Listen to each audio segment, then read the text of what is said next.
Olá, internautas, nós estamos de volta com mais um podcast, sempre com um assunto muito interessante para você.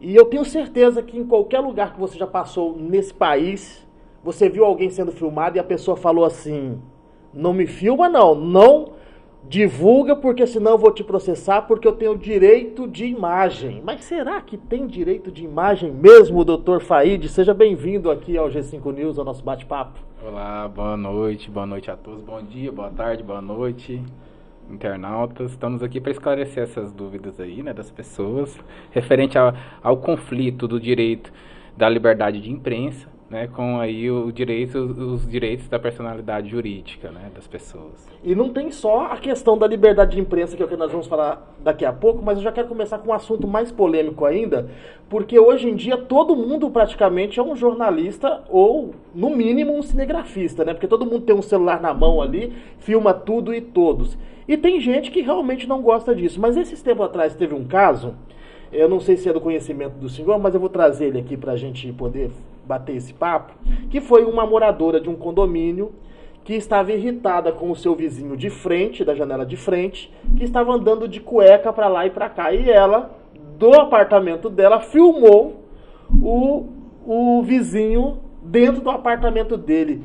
E aí, aonde fica o direito de imagem e o direito à privacidade? Ela fez certo ou errou? Bom, tem certo ou errado nessa história? A jurisprudência, né, os juízes, eles ponderam muito a questão ali desse conflito, né, da liberdade da pessoa de estar ali no ambiente da residência dela, né, também com a questão da vizinha filmar, né, então expor a imagem dele. E nesse caso aí, eu entendo que ele estava dentro da casa dele. Então ele pode andar pelado com a janela aberta. Assim. Então, nesse caso aí, meu entendimento é de que quem invadiu a privacidade foi a pessoa que estava na parte externa do apartamento e realizou a filmagem, tirou a foto, né, do morador que estava de cuecas. O fato dela estar incomodada, ela pode sim colocar uma cortina no apartamento dela, né, não ficar olhando, né, para a janela dos vizinhos. No meu entendimento, é nesse sentido. Agora, é claro que suponhamos que ele estivesse de cuecas, fazendo atos obscenos, ou então se insinuando para ela, ou então mostrando o órgão genitor dela para ela, aí sim a situação seria diferente. Então, a gente tem que analisar caso a caso, porque em alguns casos o direito de personalidade ele sobressai e em outros casos não. E quando uma pessoa, por exemplo, ela faz uma imagem, isso acontece demais, ela coloca no Instagram dela e isso vira uma polêmica, vira um auê. Inclusive teve um caso de uma mãe, não sei se o senhor também ficou sabendo que isso foi uma discussão danada na internet, de que ela colocou um vestido, assim, bem sensual no aniversário da filha, para poder atacar a atual do ex, que é o pai da menina. Uhum. E aí essa mãe com esse vestido e lá dançando umas músicas sensuais, ela acabou sendo muito criticada na internet porque ela estava fazendo isso no aniversário da filha. Ela mesma publicou, aí virou notícia nos sites de fofoca, virou notícias em tudo quanto é rede social. E depois ela começou a questionar esse fato.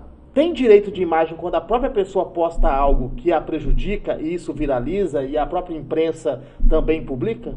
Olha, veja bem, ela utilizou da liberdade dela de fazer a publicação do vídeo, né? E a gente sabe que a internet ela é um ambiente que dissemina... Tóxico. Isso, exatamente. Dissemina muito rápido essas imagens, esses vídeos. Então chega um determinado momento que o vídeo ele passa a passar até em outros países, né? Então fica muito difícil de você proibir a exibição desse conteúdo.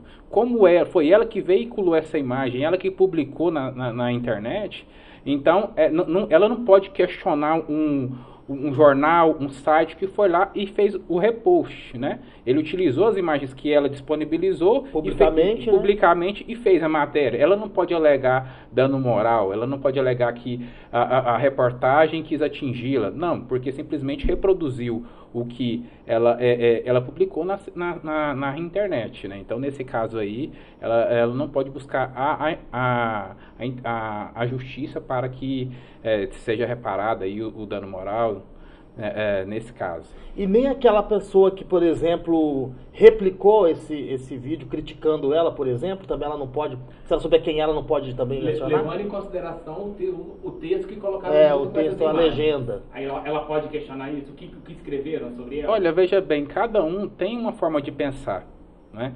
Então você tem uma ótica, o repórter tem outra. No momento que você absorveu aquela imagem com aquela informação, você cria uma opinião e você externa ela, né? Então, desde que não seja uma opinião que atinja os direitos de personalidade dela, que cause ali alguma fofoca, difamação, calúnia, né? Então você está externando apenas a sua opinião em relação àquele fato, você não está cometendo nenhum tipo de delito, né? Bom, e aí falando agora justamente dos famosos, as autoridades públicas, por exemplo, a gente tem um problema muito sério aqui, aí já é um problema dos veículos de comunicação. Por exemplo, a gente tinha um prefeito aí, né? Eu posso falar o nome dele porque o juiz não me proibiu. Um prefeito aí, acusado de corrupção, inclusive, teve uma operação lá, e a gente acabou tendo algumas informações privilegiadas, divulgamos e ele ficou um pouco bravo. Tanto que entrou com ação para proibir que a gente falasse dele. Até que ponto um homem público, um homem que se diz público, tem esse poder, doutor, de proibir a imprensa de divulgar qualquer ato que seja público ou qualquer acusação ou operação ou investigação que ele está sofrendo? Existe isso? Olha, veja bem, nesse caso, o próprio STF ele tem uma jurisprudência que veda esse tipo de comportamento. A partir do momento que ele se coloca como um homem público, na vida pública, ele passa a ser foco de informações, né? O trabalho dele passa a ser foco de informações, porque a população quer saber o que o prefeito, o que o governador, o que o vereador, o que o deputado está fazendo, não é? Ainda mais que se trata de uma profissão, né? Ele está em posse de um cargo público, então ele deve satisfação à população. A partir do momento que ele se coloca nessa posição, ele não pode proibir o meio de comunicação de veicular informações. Ainda mais se essas informações elas são decorrentes aí de processo investigatório, né? Que significa que há indícios para que haja a investigação, né? Agora, em relação à conclusão da investigação, já é outra história, né? Ele pode se defender, de repente ele ficou ofendido com alguma matéria, ele busca ali aquele veículo de informação e fala, olha, eu quero o meu direito de resposta. E ele tem esse direito, né? Exatamente. Normalmente todos os sites, televisão, jornais dão o direito de respostas, né? Isso aí é um comportamento padrão, da imprensa no geral. E no caso, por exemplo, que ele não queira falar, depois ele não pode questionar na justiça que não houve o espaço para que ele se pronunciasse sobre aquela determinada assunto. Exatamente. O que acontece muito é o veículo procurar a pessoa para que ela dê a versão dela, né? E muitos ficam em silêncio, né? Mas ele teve a oportunidade de falar sobre aquele tema e não quis naquele momento, então achou que não era o momento viável, né? Então ele não pode ir lá na frente alegar que, mas eu não tive direito de resposta. Não, nesse caso ele teve o direito de resposta, ele só não usufruiu desse direito. Alguns usam direito de resposta quando o jornalista questiona, dizendo, eu vou te processar. Esse é o direito de resposta de alguns. Fazer o quê, né? Você coloca lá, disse que vai processar as pessoas que estão espalhando essa informação, que estão divulgando a informação. Isso, é um meio de coerção, né? Ele usa muito, às vezes, a pessoa que está no cargo público, ela tenta coagir, né, um veículo de imprensa. E a gente sabe que a imprensa ela é fundamental para a democracia. A liberdade de imprensa, a liberdade de veicular informações, de levar informações para a população, de trazer a verdade, de saber o que está acontecendo no cenário político. De repente alguma investigação policial, alguma operação, né? É importante a população tá por dentro desse tipo de situação para saber escolher certo na hora de votar. E até onde vai esse público e esse privado, por exemplo, de políticos, por exemplo? Porque a gente sabe que tem todo tipo de informação, tem tanto da questão do trabalho, não é uma profissão, mas do cargo, né? E também tem a parte privada, que muitas vezes também é divulgada. Acontece qualquer problema familiar, ou envolvendo a primeira-dama, envolvendo um filho, e há uma divulgação em massa. Até onde isso pode ou não? Olha, veja bem, nesse caso aí, por ser um homem público, a família dele passa também a ser observada, né, pelos órgãos de imprensa.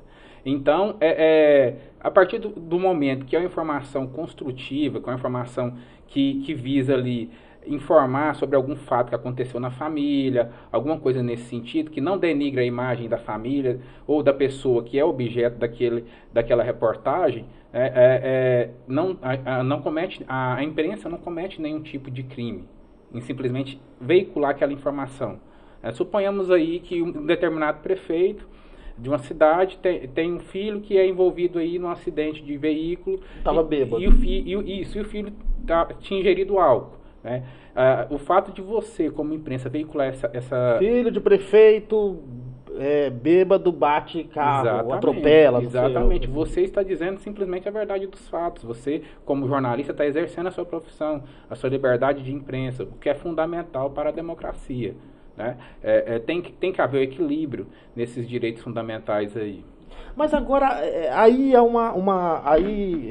às vezes a gente fica confuso. Por exemplo, a gente pode divulgar, mas, por exemplo, eu não sei se é uma jurisprudência ou se é uma lei, eu não sei como que foi esse entendimento, agora não consigo me recordar, eu acho que é até uma lei mesmo que foi aprovada, que se não pode mais divulgar a imagem, a polícia não pode divulgar a imagem de presos, por exemplo, a não ser que ele seja procurado ou para identificação de novas vítimas.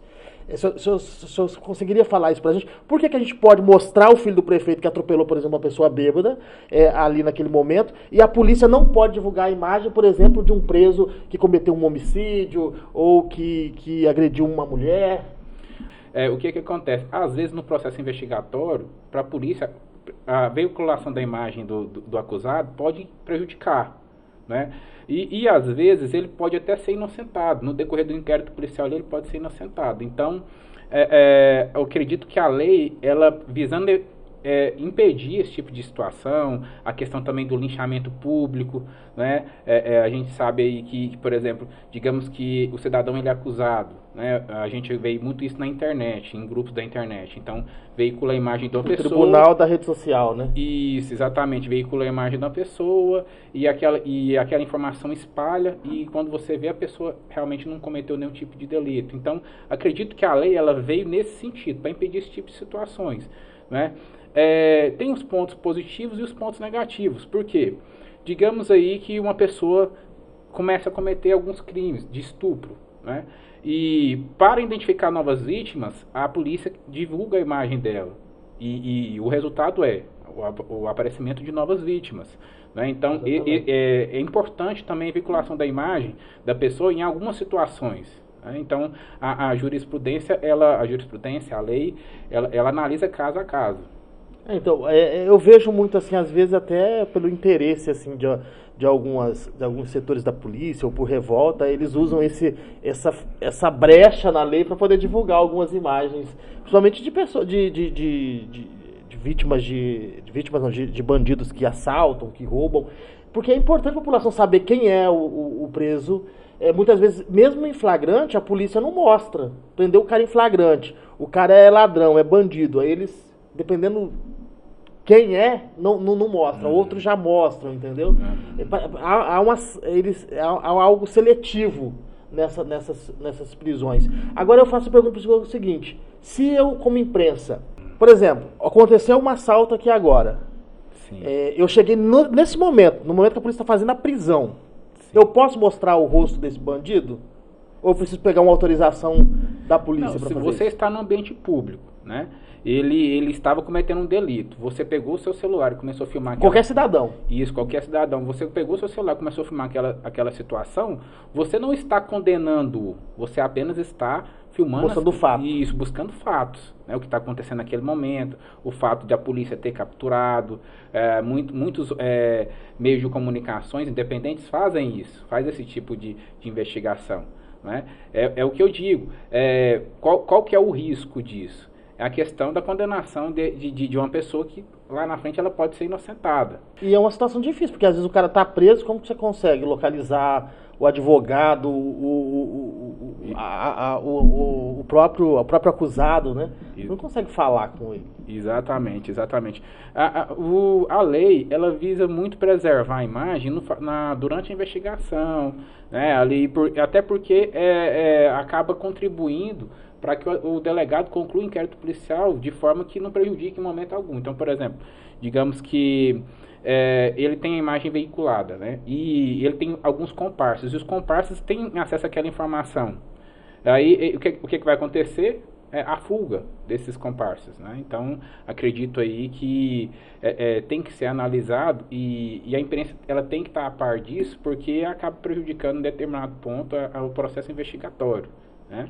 A gente falou de imagem de bandido, direito de imagem de políticos, da vida privada dos políticos também. Aí eu faço uma outra pergunta.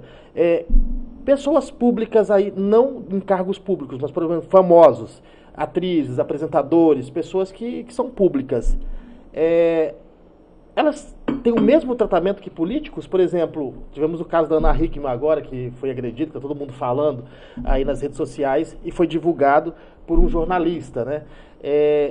Até que ponto isso pode ou não? Porque a gente está falando de algo privado, né? Ele foi uma situação privada, né? E ela também não tem um cargo público, por exemplo.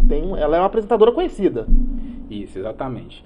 Bom, nesse caso aí, ela foi até a autoridade policial e fez o boletim de ocorrência, relatando os fatos.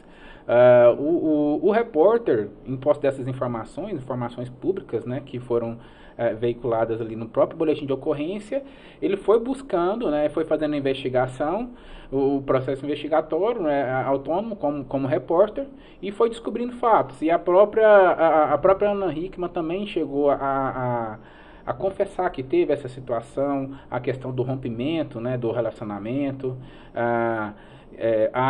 Aí começam as especulações, né? E nessa fase de especulações... Que é a questão, que é o problema. Isso, que é o problema, que é a questão. Por quê? Porque o ex-companheiro pode ser acusado de algum crime que de fato ele não cometeu. Pode até ser agredido na rua, por exemplo, algum fã revoltado e tudo mais. Exatamente. De repente uma situação aí de que a mídia fala que ele cometeu uma lesão corporal, mas que na verdade não existia essa lesão corporal. Então aí já configura calúnia. Deixa eu só deixar bem claro aqui que ninguém está defendendo ele não, viu, gente? A gente está falando de possibilidades. Exatamente. Porque daqui a pouco o povo está batendo na gente aí, porque a gente está defendendo ele. Não é isso, a gente está falando de todo o contexto, até porque tem algumas informações que ela mesma disse que não é verídica, que saiu na imprensa, mas não é verdade. A gente está falando sobre esse assunto. Isso, nós temos que abordar aí várias situações, né, por meio de um único fato. E que é o que realmente acontece. De repente ali teve uma discussão, teve ali a agressão verbal, um xingando o outro, né, mas não chegou ao ponto de ter a lesão corporal, de ter ameaça. Então a situação ela se interrompeu naquele momento. E os dois acabaram decidindo por interromper o relacionamento. Ou teve a lesão corporal, então isso daí vai ser investigado, vai ter a perícia, a questão do laudo médico, né, do exame de corpo de delito, que configura que de fato teve essa lesão corporal, teve de fato a ameaça, né, a questão ali de ameaçar. Então são situações que o próprio inquérito policial ele vai abordando, ele vai entrando e vai buscando testemunhas, vai buscando provas, vai produzindo provas, né, para que no final, em caso de ele ser indiciado, tenha todos os elementos probatórios ali prontos para que o Ministério Público possa propor a denúncia. Tem um termo que a gente usa muito no jornalismo, e a polícia também usa, e a gente é muito criticado pelos leitores, por todo mundo, na verdade. Eu também, às vezes, até discordo e concordo com o leitor, mas é algo que está dentro da lei. Muitas vezes o bandido ele é pego em flagrante, é preso em flagrante, ele acabou de matar, ou ele acabou de roubar, e aí os jornalistas manchetam lá, suspeita é preso em flagrante. Parece fora do comum, né? Suspeita é preso em flagrante. Se o cara foi pego em flagrante é porque ele, no ato do crime. Então, tipo assim, ele é bandido mesmo. Só que aí o jornalista tem que colocar lá, suspeito. Por que tem que colocar suspeito ao invés de colocar bandido é preso em flagrante, doutor? É justamente por isso, né? Porque ao início da investigação, né, do inquérito policial, e tem que ser... Todo mundo é suspeito. Isso, e tem mesmo pego em flagrante. E tem que ser concluso, né? Esse inquérito policial ele tem que ser concluso. Então, a autoridade policial, ela vai juntar aquela filmagem no inquérito policial, vai colher o depoimento, né, das testemunhas. Mas a gente já viu ali, ó, tem a imagem, tem o cara sendo preso em flagrante. Mesmo assim tem que falar suspeito? Olha, veja bem, e essa questão de ser nomeado como acusado, ela visa justamente esse tipo de situação, de evitar que lá no final, né, digamos que o indivíduo ele é inocentado, ele não seja condenado antecipadamente. A condenação antecipada. Mas tem provas, tem a filmagem, tudo, que foi ele que cometeu, tudo bem. O inquérito policial vai ser concluído de forma mais célere, né, e o processo vai ser remetido. Mas eu não posso falar que ele é bandido. Ele... Não, nesse caso, não é que não pode falar que ele é bandido, né, que há indícios do cometimento do delito. Ali está evidente que ele cometeu um delito, né? Mas tem que aguardar a apreciação por parte do Poder Judiciário daquele fato. Você vai apanhar na internet, hein? Exatamente, assim, essas provas, né, que são inquestionáveis, ela torna mais fácil a conclusão do inquérito policial. Por quê? O delegado, ele realmente vê que teve ali a conduta delitiva, ele descreve qual que foi o crime praticado, o tipo penal, né, e remete aí esse processo para a justiça. O Ministério Público vai realmente ver que teve ali o cometimento do crime, vai denunciar e vai haver essa... Ele vira bandido. Ele não pode falar lá. Porque nessa fase, a fase investigatória, né, realmente suspeito, acusado, é uma nomenclatura que a gente usa muito, justamente para não condenar pessoas que posteriormente venham a ser inocentadas, entendeu? Eu quando eu não gosto de falar suspeito, eu falo só acusado, porque suspeito, cara, em flagrante eu acho muito fora da realidade. O cara tá lá aprontando, cara. O que eu posso falar disso? Não sei o que eu posso falar disso pro pessoal que tá em casa. Quer dizer, a pessoa matou, mas no final ela não é culpada, ela é inocente. Porque ela agiu sob forte emoção. Você lembra da mãe que matou as 2 filhas aqui? Ela não foi condenada. Ela não está tendo... Acho que vai ser encaminhada para o psiquiatra, vai ser encaminhada... Tem algum tipo de transtorno. Porque tem transtorno, né? Aí nesse caso não é condenado também. Na verdade ela passa a cumprir um outro tipo de pena, né? Ela vai ser levada a um tratamento ambulatorial para ser analisada aí por psiquiatras, psicólogos, né? Para tentar localizar alguma moléstia, alguma coisa que ela tem, né, na psique dela que levou ela a cometer esse delito. Então ela vai cumprir a pena sim, mas de forma diferente dos demais. Diferente de uma pessoa que tem as faculdades mentais plenas. Não dá pra falar que uma mãe que mata as 2 filhas tá em sua consciência, né?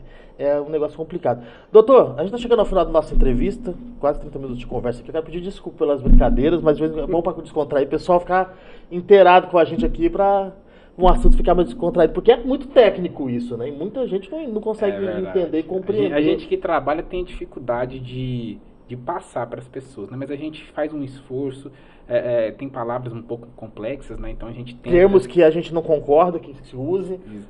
Exatamente. E aí a gente tenta passar para a população da melhor forma possível, né? Porque a comunicação é muito importante, tanto no meio jurídico, em qualquer profissão. Por isso que eu digo, o pessoal da imprensa faz um trabalho muito bom e agrega muito, contribui muito para a democracia num país. A liberdade de imprensa é muito importante. Tá ok, olha só, se você precisar de qualquer orientação, se você precisar aí, de informações sobre o setor jurídico, sobre algum processo, aqui ó, Dr. Faíde responde as suas dúvidas aqui. Inclusive, você poderia ter um quadro aqui para responder dúvidas dos leitores, né? Um quadrozinho de 1 minuto aqui. Vamos pensar nisso aí para a gente poder dar engajamento pessoal e explicar melhor como funciona cada lei, né? E atender também aí as pessoas que não conseguem ter acesso a advogado também, viu? Já está feito convite aqui, viu, doutor? Tá certo, meu querido. Eu agradeço pelo convite, quero te agradecer o Mário também, né, pela oportunidade e dizer que estou sempre à disposição aqui. Sempre que vocês precisarem, pode contar comigo. Fechou então. E para você que nos acompanha, você sabe, até o nosso próximo encontro.